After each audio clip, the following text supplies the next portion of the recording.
Live from the Export Beer Garden studio and brought to you by Export Ultra. This is the Agenda podcast for Wednesday, the 21st of August. The Agenda Podcast, the home of sporting nonsense and claptrap. Brought to you by Export Ultra. Good morning, Heath. Sitting atop a very flaccid microphone there. Yeah, I mean, would it kill you guys to get a spanner? Everything's flaccid in here. Every mic is flopping.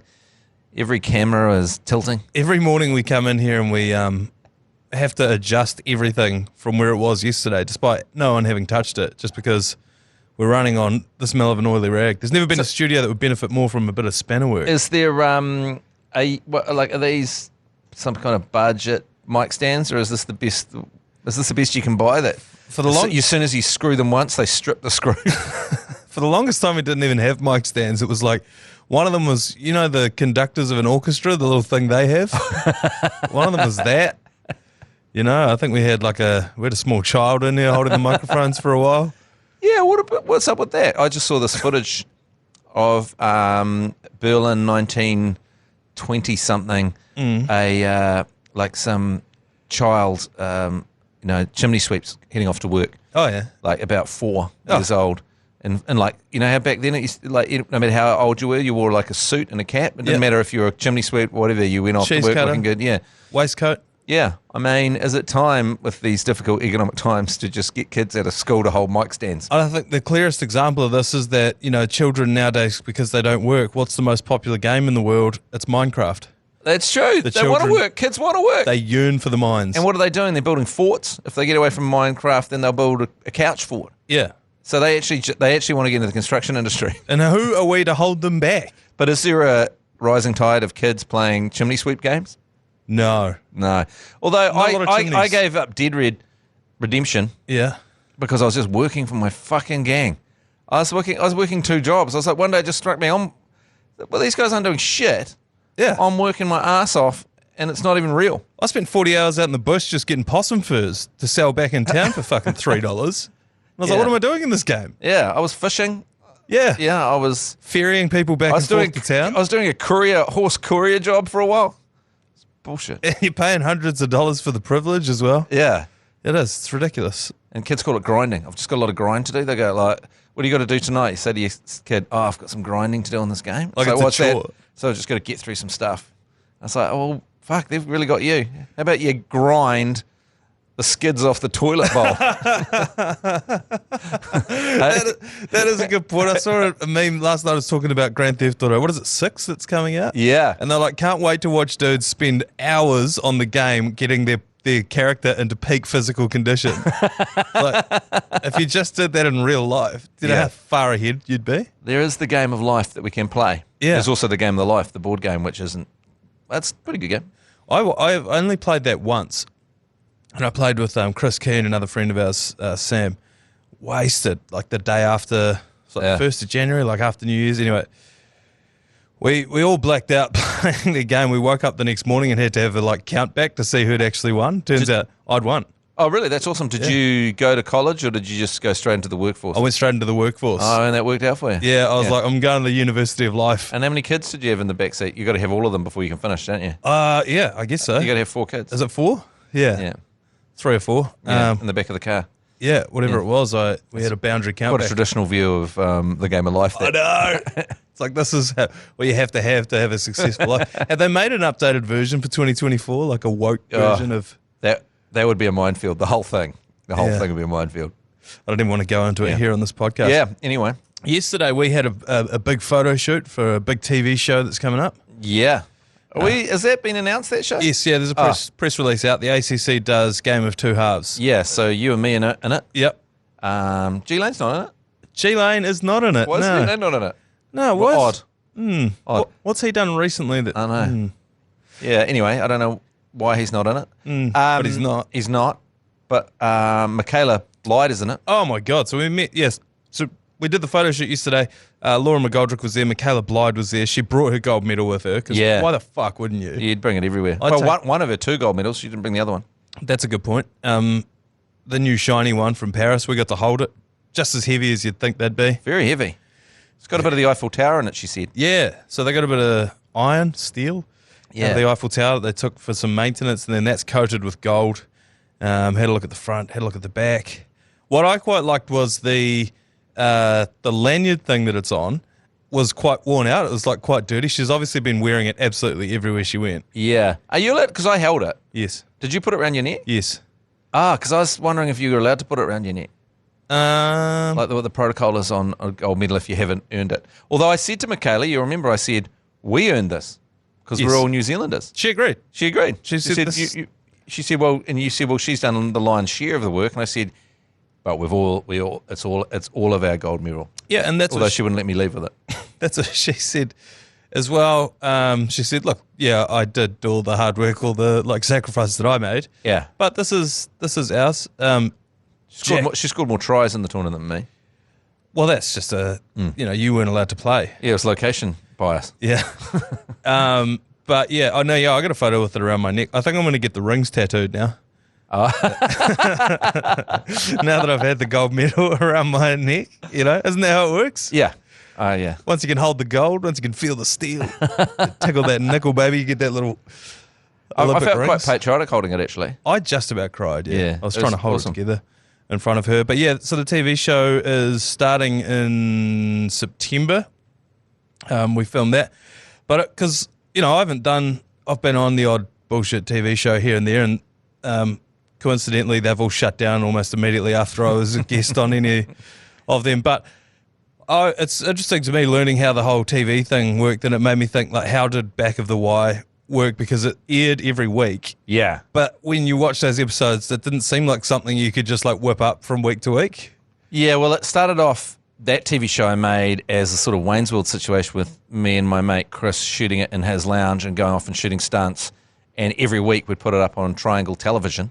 What was Triangle Television? It was like just a community television show, a channel, where mostly there was just weird stuff on it, like religious programming and stuff. Yeah. But you could buy a half-hour slot for $500 a week. So I'd work a job and we'd get sponsors and we'd have our show on for paying $500 a week, and we'd shoot that week to week.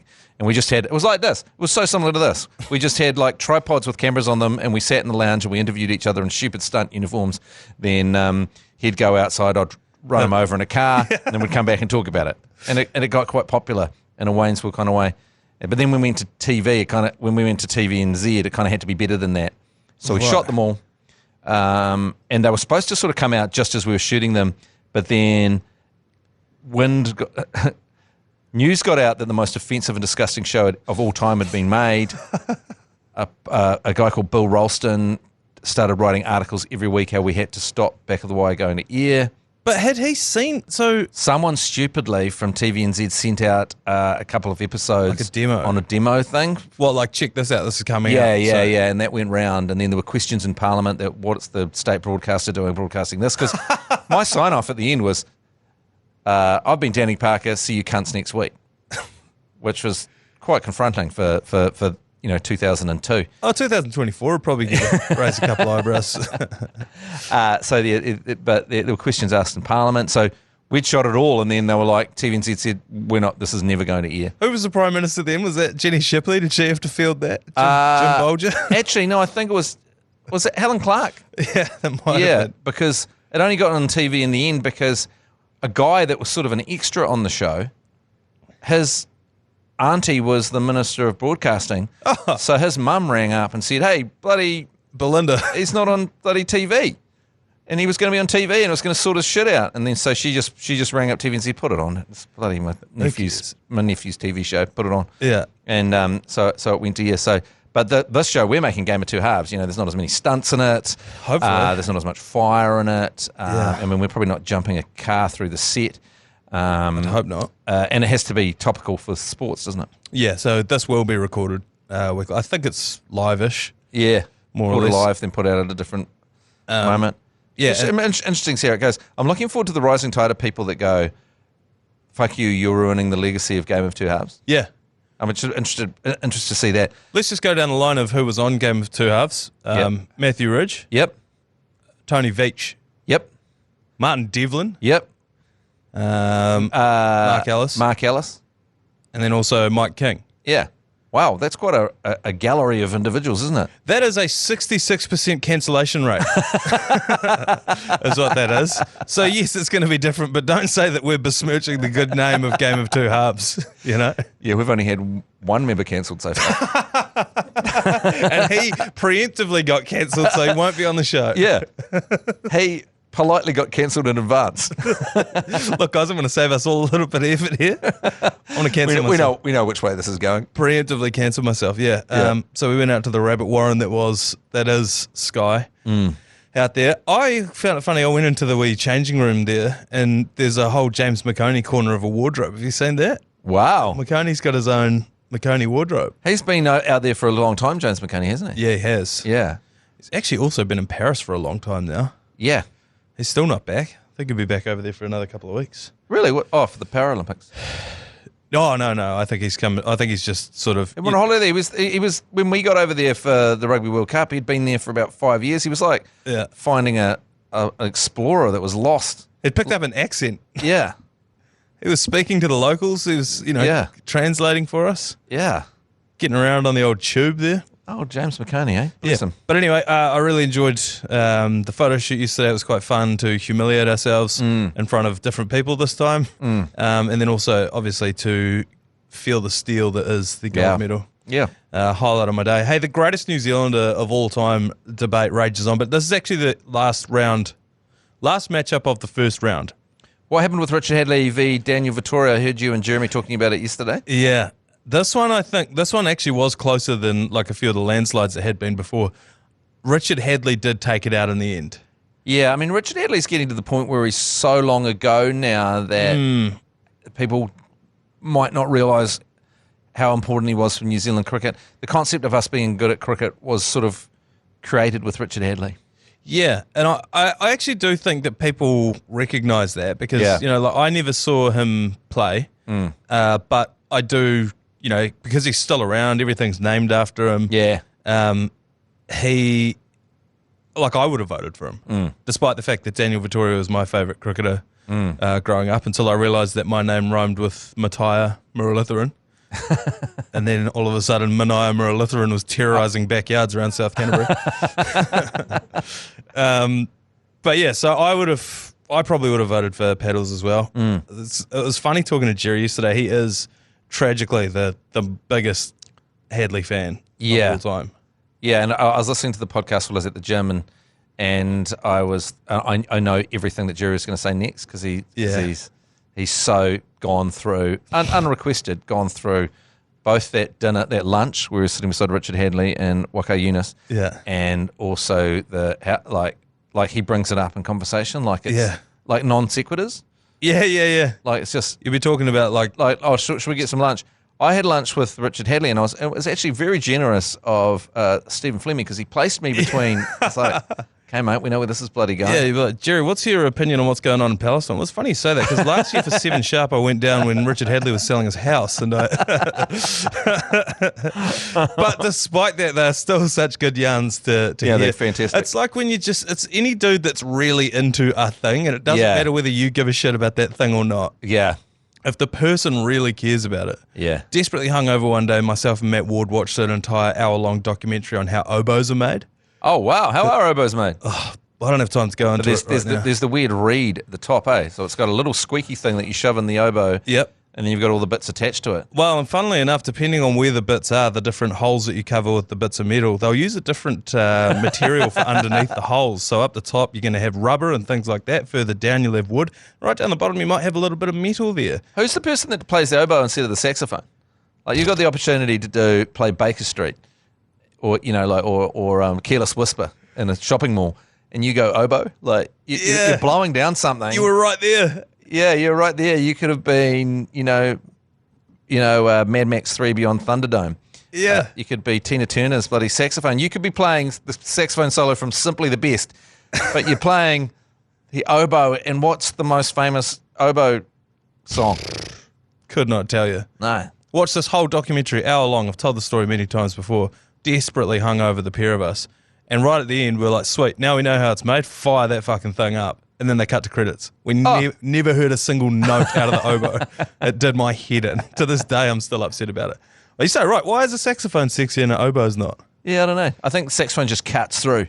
Yeah. Absolutely cuts through. Different register. Like cuts through like a guitar solo does on a 80s hit single. Yeah, reach out oboe players. But yeah, Richard Hadley did beat Dan Vittori overall. And then today is the last matchup of the first round, and it is Constable Keith featuring Sniff versus Harold the Giraffe. Wow. Do you have a dog in this fight? Or giraffe? Constable Keith, and this is primarily because Sniff's such a good puppet. You've always been a big fan of Sniff, haven't you? I'm a big fan of Sniff. You love Sniff. I love Sniff. Is Sniff still travelling around the schools? Is Constable Keith and Sniff still in operation? No, they're not. They retired. But you don't have to retire Sniff. Sniff can keep going. He just gets a new constable, Oh, yeah, that's a good point. He was already taxidermied when he was going around anyway.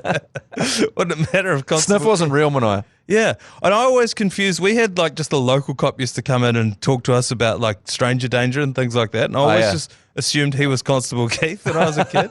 But then someone was just like, "Why the fuck would Constable Keith be in Waimiri?" I got done dirty by a cop that came around to our school because he was like, "What should you do with this?" And I said, "That's a zebra crossing. You have to you can cross on the blah blah." And he goes, "I was 5," and he goes, "I think you're old enough to call them a pedestrian crossing, and not a zebra crossing." I was like, "Mate." If it helps me remember. Yeah. I mean, I'm 5. I can let me live with zebra crossing for a few more years before it has to be pedestrian crossing. I'm going back to calling it zebra crossing now. I remember one year the cops had come down from like Timaru or wherever to show us a little demonstration that they've been taking around the schools. But they didn't warn us what they were about to do. And so we had an assembly. We all got let out of assembly.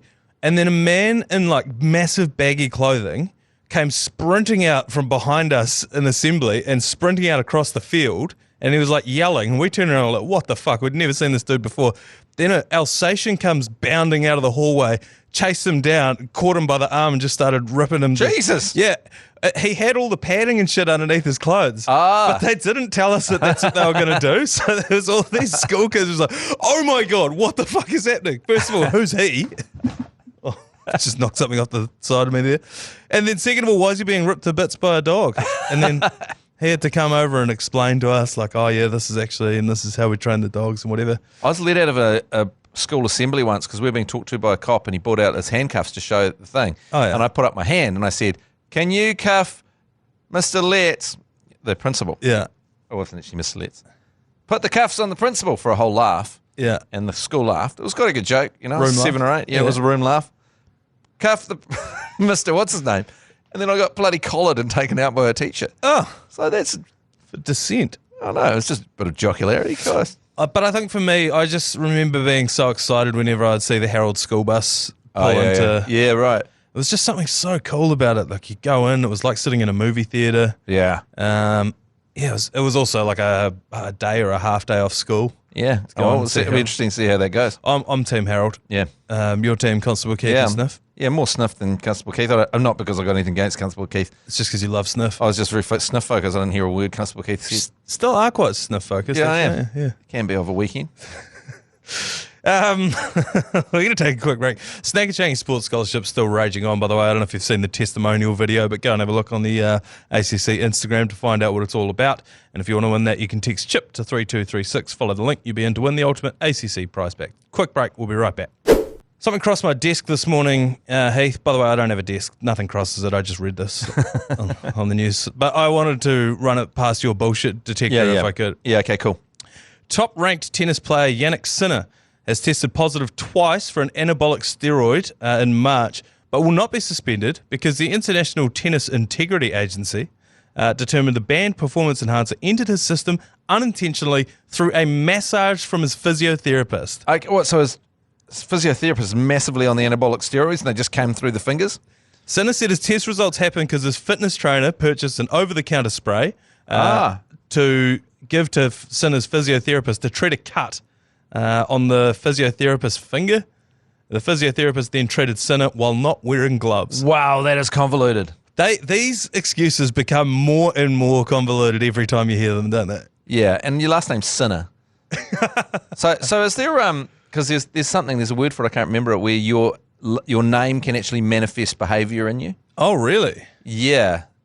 I'd have to look into it more, but they've done these studies. Isn't that like a bush? Heath is where the word heathen comes from. It's Heath is like the areas that are around villages that were just sort of rubbish. Oh, so outside the parish is the heath. Yeah, so like you got a village and then just a heath. Yeah. And so the people, they didn't have people, the Heath didn't have tribes. They were just people that raided villages. They were sort of like, I guess you call... Philistines? Yeah. So they were heathens. Like if you were heathen, it meant that you had no home and you just basically attacked anyone that came near you. Kind of like Tusken Raiders from Star Wars. Yeah. Mm. The Heaths. Yeah, the Heaths. They'll be back and in stronger numbers. Yeah, that kind of thing, yeah. So that's interesting. It's good that they got that across the line because too often I feel like someone comes up with quite a decent explanation and they're like, nah, screw you. It's like, right. I was around at mum's house. I was in the bathroom. I thought they were aspirin. Yeah. They turned out to be steroids. Because what I don't understand is it never happens outside of this context. It only ever happens to professional athletes. No one's ever like, yeah, I bought some over-the-counter supplements and then I got way too jacked. You know what I mean? You don't accidentally get better. You're like at work, man, you get your performance review and they go, you are really killing it. Yeah, well, I accidentally came across some steroids in mum's bathroom and then Yeah, it's just not how it works, but I just love that there's always some sort of like, I had a curry at a restaurant that I've never been to before. A googly korma, if you will. But, you can take steroids. You can take all these things because you're not a professional athlete. Have you ever thought about that, just getting super enhanced? I know they've got their enhanced games coming up where people are going to be allowed to take steroids and such. Mm. But and in fact, in that movie, Icarus, it was interesting, like when he was like, well, how fast can I actually go if I get on the drugs that Lance Armstrong was on? That's what he was testing, and he couldn't do it. He didn't get that much faster, actually. No. But he did uncover an entire Russian plot out the back end of it. You'd be gutted, wouldn't you? But would you ever consider just taking steroids to just get absolutely freaking jacked? I reportedly, may or may not have known some people who knew some people who got on the steroids back in the day. And for some reason, they were injecting each other in the ass with these steroids, allegedly, reportedly. Yeah. They'd go down this riverbed to do it. Right. I was like, why not just do it at home? It's not like, is it actually illegal or is it just illegal in competition? Yeah, I mean, maybe it's illegal in the way that you have to get it signed off at, like... If you were competing. Yeah. But I mean like over the counter. It's, right. It's not, it's illegal. It's not on the shelves. Buy it. Yeah, I was going to say, because no one's going to test you if you just walk into the local pub more jacked than anyone else, Yeah. And I was like, why did you go, allegedly, why did you guys go down to the riverbed and why not just do it in your room at your flat? And he goes, well, where would you have done it, Manaia? Yeah. And why did it have to be in the arse? Like, it sounds like someone's taking someone down the riverbed to inject them in the arse. They can't do it in the arm. It has to be in the arse. What are you guys doing down there? Steroids. It's a good idea. But doesn't it like ruin your body otherwise? You know what I mean? Like, you're going to be mean at that sport, but you're also... Don't you get terrible winky shrinkage? Yeah. I think Adam's nodding his head. So I think there's a lot of people. Adam knows. I think it's a lot of because like, is that what happened? Unless you're going to get some kind of I'm not going to lean into winky shrinkage unless it gets me a gold medal. If you know what I mean? Yeah, that's right. Like I'm not. The rewards for me getting jacked aren't good enough to risk the winky shrinkage. Is there an inverse steroid that would waste away all of your muscles? But give you a real hog. Like the opposite of anabolic steroid. Where you're just like, geez, he is withering away. He can barely lift a spoon to his mouth. He looks fucking terrible, but saw him in the shower. Jesus Christ. What I'm hearing is it's got lungs. But yeah, anyway, so Yannick Sinner, he's been done for the steroids. He's got a bit of winky shrivelage going on there. Just on the wires, obviously the last game this weekend, Temapara Bailey's son, his name is Aaron Clark. He's been playing for the Titans for about 5-6 years, and he's coming to the Warriors next year. Oh, yep. Yeah, that's about the reaction I had as well. I was like, oh, yeah, sweet. Yeah. This isn't going to shift the needle for us, but no. I thought it was interesting that his mum's come home, and she's going to be coaching the Stars, who are based out of South Auckland. Ah. And then he's like, I might still come and hang out with mum. Yeah. That's a wholesome story. I like that. Yeah. There's one of the Webby signings. That's the direction that the club wants to go into. Are you out for the Shawnee J? Yes, I am. Celebration? I am. It's going to be myself and Tony Sweet Little Lyle. Yeah. We'll be commentating live from the box next door to the away coach, which is Cameron Ciraldo for the Bulldogs. We apparently have control over the light switch. Have you heard this? So the light switch for the ACC's commentary booth also controls the visiting coaches' booth. Yeah, right. So you can flick it off or on. So a couple of weeks ago, the last game they did out there, the coach wanted the lights off so that when the camera zoomed in on them, the reflection would stop them from being able to be seen. Oh, right, yes. So the ACC team had to commentate in the dark. But I might just flick the lights on, I think. Yeah, flick them on.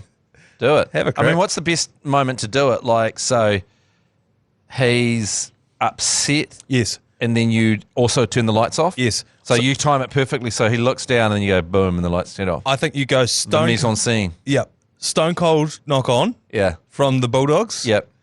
You can hear him blowing up. You see the camera come up. Bam. On. Yeah. And here's Cameron Serrato just throwing his toys. I can't believe I've forgotten. What's the Canterbury coach? Terrible record last year. Trent Barrett? No. Main coach. Oh, Razor? No. He's just been signed up again for the Crusaders. Penny. Rob Penny, yeah. He would have loved to have that light off. Yes. He was upset with how long they were lingering on him. It would be so good. They're lingering on him, then you see his arm reach up. He just flicks the light off. You can't see him Turn anymore. the shit off. Yeah. Yeah, poor bastard. In cricket news as well, there is a new T20 world record. It is for the most runs scored, or conceded, I guess, in an over. Samoa's, and forgive me here, this is quite a long Samoan name, Darius Visser, has broken the ODI record for the most runs in an over. He scored 39.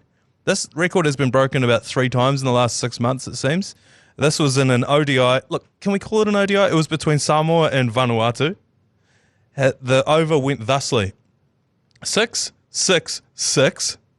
1, but a no, because it was a no ball. 6, dot ball. Oh, fuel, thank you. You're getting the overs coming back on track. Dot ball. No ball. Oh. 6 and also a no ball. Oh. And then another 6. Wow. To finish on 39. Did you see the wicket they're playing on, though? It's like one of those artificial, right? European League ones, the kind of thing you see down in the Domain in Auckland or anywhere people are playing last man stands. Spray painted outfield. But can you imagine that? Because I've been carted around in an ACC game. I think I went for 24. Yeah. And that's just embarrassing because it takes so long. You're standing there in your own filth as people try and find the ball. Oh, and then you line up again and you go boom, and then everyone's back. People are back in the mangroves looking for your ball again. Yeah. It's like, and then you just go, look, I'm going to try and bowl it away from the person. Yeah. And then there's a wide. And so now you've got to do it again. Yeah, do it again. And then you go, then you turn to the umpire and you're like, how many to come? And he's like, 2. You're like, 2? How? Yeah. And then you realise, okay, well, and then maybe you bowl a no ball and you go, well, let's finish the over and just going to one bounce and throw to the keeper. And then, of course, you just sit it up again and it gets whacked. Yeah. But there's a great picture here of the 2 players. Yes. The Vanuatuan who got absolutely smoked. Yes. And Darius Visser, the Samoan. Yes. They're happy together. Like they've posed for the photo. You haven't thrown your toys, haven't gone into the shed and smashed it up. And the Vanuatuan gentleman's wearing a backpack in the photo as well. Oh, he's out of there. Very grassroots. Yeah, he was trying to leave. He's trying to leave. So actually this photo is under duress. Yeah, it is. So 39 runs. Yeah. I mean, it is beatable technically. I mean, anything's beatable with the number of no balls you can bowl. It is. But I can't see it happening. Having said that, I said that the last 2 times it was broken in the last few months. So I don't know. But I think what this is, and you're going to see a lot of it over the next few years, these are teams trying to qualify for the Olympics.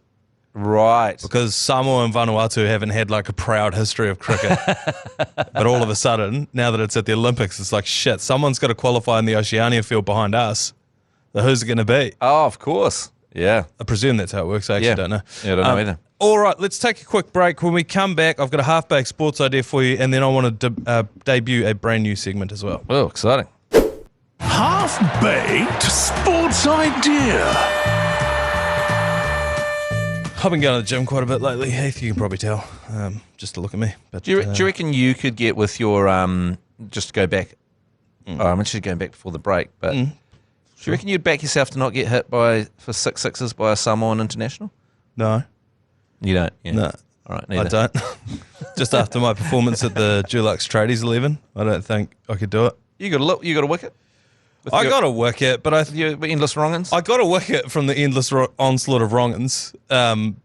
Because you were chirping him the whole time, being like, surely he's not going to bowl 5 consecutive wrongins. I was like, kind of talking to you. I was like, 3 wrongins in a row. Yeah. Oh, I can't believe it. 5 wrongins, and then I eventually got the guy out, stumped. What he didn't know is you can only bowl a wrongin. I only have the wrongin. But the thing is, how I know I would get carted is because Hamish, or James, I don't know, Marshall, was the next man up after I took that wicket, smashed me straight away. Yeah. So I was like, I bowled it, he smashed it, and before it even cleared the boundary, he goes, fuck, was that a wrongin? Well, it was still in the air. I was like, yeah, sort of. Anyway, my halfback sports idea for today. I've been going to the gym quite a bit. Yeah. It's by the by. People at home probably go to the gym too. At the gym I go to, there is a women's only area, and I know there are women only gyms as well. Yeah. And I understand why, because like on the one hand, there are a lot of creepy dudes around at the gym. On the other part of it is, and I've talked to some people in the office who were like, they also don't want to just go and stand in there next to like some dude who's lifting 1,000,000 kilos, and then you're doing your workout next to him. It's just be nicer to not have that. Yeah, I see what you're saying. Yeah. And I was like, but I feel that too, And so my halfback sports idea today is weak dudes only area. So I don't have to go into the main pit where all the real jack dudes are. I can go with all the other dweeby dudes and lift our little piddly weights. I had this experience at the gym that's kind of similar to that yesterday, because there was this real skinny kid basically at my gym, and he was taking so long on what I was about to lift. What was it? Not that it matters. I think it was the seated rows. Oh, yeah.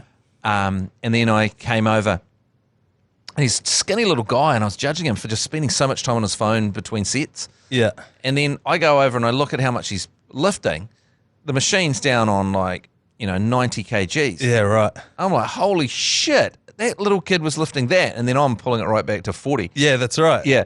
And then I thought, has he spotted me watching? And then just before he's got off the machine, and I thought there's something I could do. Just before I get off the machine, I pull it down from 25 kgs Yes. down to 90. Yes. And then I get up, I clean the thing down to a big clean, and then the next guy that sits down goes, as I'm walking away, goes, shit, man, you were really fucking lifting something. That's right. Yeah, no, that is 100% an unethical life hack at the gym. When you finish, crank that motherfucker up for the next guy to be like, wow. Wow, that guy. Would not have picked it. Look at that piece of shit. Yeah, that's more than he weighs. Yeah, for sure. There's no way he could have been doing that. Yeah, but wouldn't it be great to work out in a world where you didn't have to do that? Yeah. Where everyone else is just as much of a limp dick piece of shit as you are. What about a bonus VIP area that's absolutely top secret and the weights are way lighter? Oh, but the same numbers written on it? Same numbers. So people are looking from the other side in that VIP area, and you have to get in there. It's a top secret situation, and they're looking over and they go, Jesus Christ, Manaia's fucking pumping some tin. He has the strength to weight ratio of an ant. Look at him. Bench pressing 400 kilos. Meanwhile, 2 of the weights are polystyrene. Yeah. One of them's hollow but filled with helium. So I'm actually pulling it down off the ceiling. You just want to go to the gym 100% focused on not bettering yourself, but impressing strangers. Making life easier for yourself. Yeah. But yeah, that's my halfback sports idea. Not just women only areas, but weak dudes as well. They should have their own area too. Because it's Curves is the women's only gym. So yeah, right. Would it be pussies or something? Limp weak. Weak, yeah. Weeks. Weeks. The gym. All right, brand new segment that I wanted to debut today, and we have a sting for it. We'll put this in post-production. Oh, I can't wait to hear it. Check out the magic of this thing. It's time for an agenda mass debate. Yeah, that was a good sting, eh? That's great. I like that. As I said, this is, Matt Heath, the mass debate. Oh, yes. It's something that I would like to... Yeah, thank you. It is something that I would like to debate with you today. I presume we'll have different answers. I don't think we'll be against each other, but the mass debate today is you get $1 million for every year that you take off the end of your life. Oh, how many years would you take off your life? Wow. Couple of caveats. First is you don't know when you're going to die. Yeah, that's true. So you might take $10 million and just drop dead. Yeah, you can't have... So it's kind of like one of those insurance things where you can't have a pre-existing condition? No. Yeah, right. I guess that doesn't really matter. No. But it does the percentage years because I'm older than you, so I've got less left. So each one of mine will be a bigger deal to me, kind of. Although equally I could say, well, I've had a good run. Yeah, but well, yes. But you're not going to take off, But how good is 90 to 100? Nah, terrible. Terrible. You're still around, but it's the quality of life 90 to 100. Although my dad's 80 and he's in great condition. He's getting about. He's living his best life. So you also don't know that. But also once you give away that, because the thing is, having that money will take that time off your life anyway, because you're just going to go hard, right? So that's a great point. I hadn't thought about that. Yeah, so you suddenly take 10 years off your life. Taking 10 years off your life for $10 million will take 10 years off your life. So I'm actually taking 20. You got to be careful not to take 20. Yeah, that's right. Yeah, it depends how the magic works. It would be exponential as well. 5 years would take 5 years off. 10 years would take 20. If you took 20 years off, I'd like to know. I mean, they say you got 80. You're going to go out at 80. Yeah, I don't think I'll make 80, but yeah. And then you go, okay, well, I'll give up 5 and go out at 75. I'll probably give up 10, go out at 70. Yeah. Yeah, but I mean, as you say, it's difficult if you don't know exactly. Because you're like, I'll give up 5. And they go, well, you're done because you were scheduled for a heart attack in 4 years. I was scheduled for a heart attack at 38, so now I'm just outies. You're just out. See it. Yeah. I think 5 for me. I was crunching a few numbers this morning. That's what would happen in the Twilight Zone. The devil comes and offers you that. Yeah. And they'll go, I'll give you $10 million for every year that you take off the end of your life. And you go, sweet. I'll be $100 million. Yeah. You go, wow, actually. Funnily enough. You just dropped dead right then. Where'd you penciled in for next October? And then they hand you the money and you're like, you go back to your house and you're playing with the money and then you just drop dead. Yeah. And then you go, oh, all right. Actually, that's good. Is the Twilight Zone still going? Anyone listening? Can we make that episode? Can we make that episode? It's a good one. TVNZ, we get another idea for a TV show and we don't sign off by calling everyone counts. Yeah. Like I said, a resident numbers guy at the ACC, I was crunching the numbers. If you put $5 million into a term deposit, I think you'd get somewhere in the neighbourhood of $250K a year as a salary. Right. I presume you'd get your eyeballs gouged out by tax at that point, but that's a good starting point. I feel like that's fine. 5 years. Those last 5 years would have sucked anyway. Yeah. For me, I don't think I'll make it to 80, so even if I did, you take that down to 75. Yeah. Fine. What are you going for? So I've settled on 5. I reckon 5's about right. I'm going to go 5 as well. Yeah. 10's a lot. 7's not round. No, it's got to be round. I mean, you could just do a cowardly 1. Yeah. And, pay off a mortgage. Yeah. That'd be pretty boring. Yeah, pretty sucky. All right, so we've both settled on 5. I think that's been about the consensus. I think Joe Jury settled on that as well. And then, I mean, the best thing is you make it to 100 and like, shit, you're going to be the oldest person in the world. I would hate it. No, if I made it to 100, I'd be like, fuck, I could have taken like 20 here. You know what I see what you're saying. Yeah. You'd be still a glass half empty guy. Yeah. It's like, oh, fuck. Really? Like, on your 81st birthday, like, Granddad, why are you so upset? It's like, I'm still going. I'm supposed to be dead. I could have taken more money. Yeah. Every year I'm losing money here. Every year I live is now costing me $1 million. That's what you need to understand, kids. Yeah. Costing us $1 million. So 5. All right. Let us know on the old voicemail function what you think, where you would settle on the mass debate. How many if you got $1 million for every year taken off your life, how long would you take off your life? We'll knock this thing on the head for today, and we'll be back tomorrow for a Thursday episode of the Agenda podcast. Give them a taste of kiwi. You've been listening to the ACC's Agenda podcast, brought to you by Export Ultra. For more episodes, like and follow on iHeartradio or wherever you get your podcasts.